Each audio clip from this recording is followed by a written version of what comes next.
On June 14th of last year, OnePlus released the OnePlus 3 in a continued effort to kill off other more popular, more expensive flagship smartphones. But just over 3.5 months later, yes, 3.5 months later, they released the OnePlus 3T. It's literally the OnePlus 3 with a spec bump. Initially, this was meant to go side by side with the regular 3 and not replace it. But with a price tag that's only $40 heavier, we all knew it'd be better to just get the 3T. Now it's been about 3 months since the 3T's release. Should you invest in one now or wait to get something else? With it being a new year for new smartphones, will the 3T still be able to compete? Nowadays, more and more consumers want nothing short of a great smartphone, one that can do it all. Some users are willing to shell out stacks for the most popular phone, while others don't find the need to do so and are in search of something that'll be a little lighter on their wallets. So what exactly makes a smartphone a great one? A good place to start would be the screen, right? The 3T has a very attractive display at 5.5 inches, which is the sweet spot for a lot of people, and it looks so clean at first that you probably couldn't tell that it's only 1080p. Yeah, seriously, this is probably the best looking 1080p display I've seen on a phone.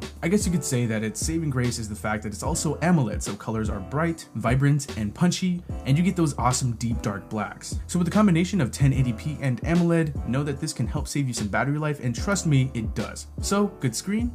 Check. Next up, hardware. Now when it comes to this phone's build, worry not guys, this is a super premium, solid, and well put together device. This phone has one of the most solid builds on any smartphone I own, and I own a lot of them. It's covered in aluminum, which while it's nice to look at, it's something I personally have a hard time keeping clean, scratch free, and well, the phone is pretty darn slippery, so of course I went ahead and slapped the Dbrand skin on mine. Go ahead and check out the one I have here in the description. So great hardware?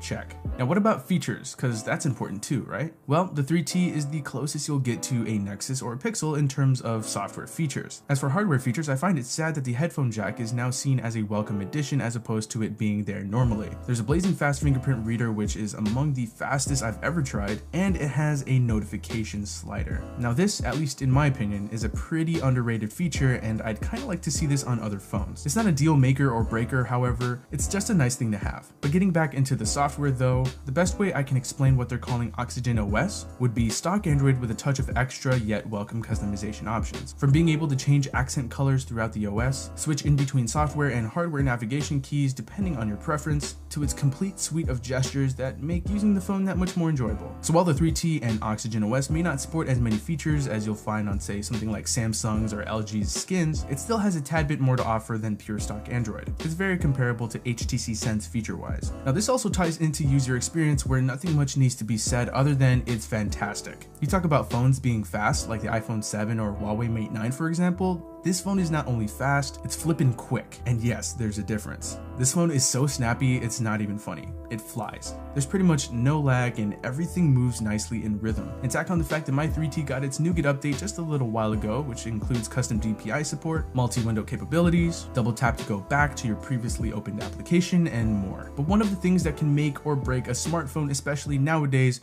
are the cameras. But with the 3T, the cameras are definitely a selling point. I actually enjoy the results that I get more than what I get out of the more expensive Huawei Mate 9. You'll get clean, crisp shots and impressive low light performance with a 16 megapixel shooter, which is one of the few things that got carried over from the regular 3. But what didn't get carried over was the selfie camera. This too packs a 16 megapixel sensor for much better looking selfies, and it really does a great job with that. You selfie takers out there will love this one. As far as video goes, resolution can go up to 4K, so thumbs up for that, and it's really solid. It's pretty much what you would expect out of a camera in a phone in this price range. So good cameras?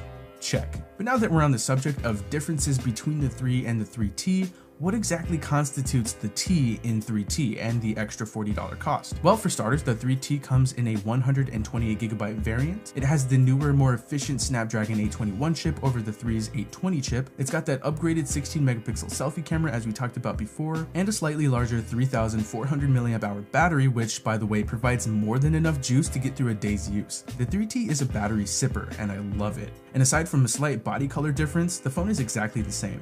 This just kind of made me scratch my head wondering why this wasn't the regular 3 in the first place. But with this spec bump laid out before us for $40 more, it really begs the question, is it worth it? To put it plainly, heck yes. It's phones like the 3T that make you ask yourself if it's worth shelling out near to or flat out more than double the phone's actual cost. I mean, we're talking about a phone with a more than passable AMOLED display, 6 GB of RAM, great battery life, fantastic performance, the latest version of Android with a few neat tweaks, a super solid set of cameras, a stupid fast fingerprint reader, and an awesome build for less than $500. So when you take a step back and look at the 3T, it's almost as if it's the perfect smartphone. It's one with little to no downfalls, and with what it's supposed to do, it does nothing short of a fantastic job. There's no doubt in my mind that this phone will last for a very long time in this crowded smartphone world. I have no issues recommending this phone to anybody. It's easily worth it. So what do you guys think about the OnePlus 3T? Is it worth 440 bucks? Will it last with the other flagships coming out in 2017? Let us know by dropping a comment down below. We'd love to hear your feedback. But anyway, that does it for the video. I hope you guys enjoyed it. If you did, feel free to hit that like button, subscribe to the Android Police channel if you haven't already.